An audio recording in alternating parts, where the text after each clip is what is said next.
Good morning friends, ನಾನು ಶ್ರುತಿ. ನನಗೆ short ಆಗಿ ಶ್ರು ಅಂತ ಕರೆದ್ರು ಪರವಾಗಿಲ್ಲ.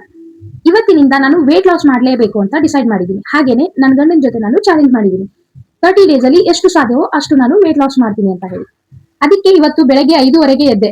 ಆದ್ರೆ ನಾನು ಎದ್ದೇಳಿಲ್ಲ. ನನಗೆ ಅಲಾರಾಮ್ ಎಬ್ಬಿಸ್ತು. ಎದ್ದೇಳು ಶ್ರು, ಇದು ನಿನ್ನ ಡೇ 1 ಜರ್ನಿ ಆಗಿದೆ, ಸ್ಟಾರ್ಟ್ ಮಾಡು ಇಲ್ಲಿಂದಾನೆ ಅಂತ ಹೇಳಿ. ಇವತ್ತು ಸೋಮವಾರ. ಎದ್ದು ಫ್ರೆಶ್ ಅಪ್ ಆಗಿ ರೆಡಿ ಆಗಿ ವಾಕ್ ಹೋದೆ. ಎಷ್ಟು ಅವರ್ ವಾಕ್ ಮಾಡಿದೆ ಅಂತ ಮುಂದೆ ನೋಡೋಣ.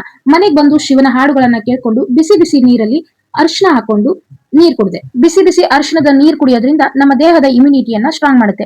ಮತ್ತೆ ಯಾವುದೇ ರೀತಿ ಕೆಮ್ಮು, ಚಳಿ, ಜ್ವರ ಬರೋದಿಲ್ಲ. ಇವತ್ತಿನ ಡೇ 1 ಬ್ರೇಕ್ಫಾಸ್ಟ್ ಓಟ್ಸ್ ಆಗಿದೆ. ಓಟ್ಸ್ ಅಲ್ಲಿ ಬಿಸಿ ಬಿಸಿ ಹಾಲು ಹಾಕಿ ನೆನೆಸಿದೆ. ಆಫ್ಟರ್ 10 ಮಿನಿಟ್ಸ್ ಈ ತರ ಆಗಿತ್ತು. ಸೊ ಇದು ನಾನು ಬ್ರೇಕ್ಫಾಸ್ಟ್ ಗೆ ತಗೊಂಡೆ. ಇದು ಕಂಪ್ಲೀಟ್ ಆಗಿ 0% ಶುಗರ್ ಆಗಿದೆ.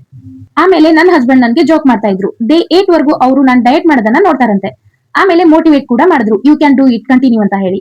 ನಾನು ಬರೀ ಮಾತಲ್ಲಿ ಹೇಳಿಲ್ಲ, ವೇಟ್ ಲಾಸ್ ಮಾಡ್ತೀನಿ ಅಂತ ಹೇಳಿ ಚಾಲೆಂಜ್ ಮಾಡಿ ಹೇಳಿದೀನಿ. ಅದಕ್ಕೆ ಗಿವ್ ಅಪ್ ಮಾತೇ ಇಲ್ಲ.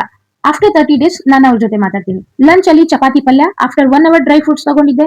ಈವ್ನಿಂಗ್ 5 o'clock ಗೆ ನವಣೆ ಅಕ್ಕಿಯ ಕಿಚಡಿ ಮಾಡಿದ್ದೆ. ಇದಲ್ಲದೆ ಡೇ 1 ನ ವಾಕಿಂಗ್ ಮಾಡಿರೋ ಡೀಟೇಲ್ಸ್ ಇಲ್ಲಿದೆ. ಸ್ಟೆಪ್ಸ್, ಅವರ್ಸ್ ಮತ್ತೆ ಕಿಲೋಮೀಟರ್ಸ್. By friends.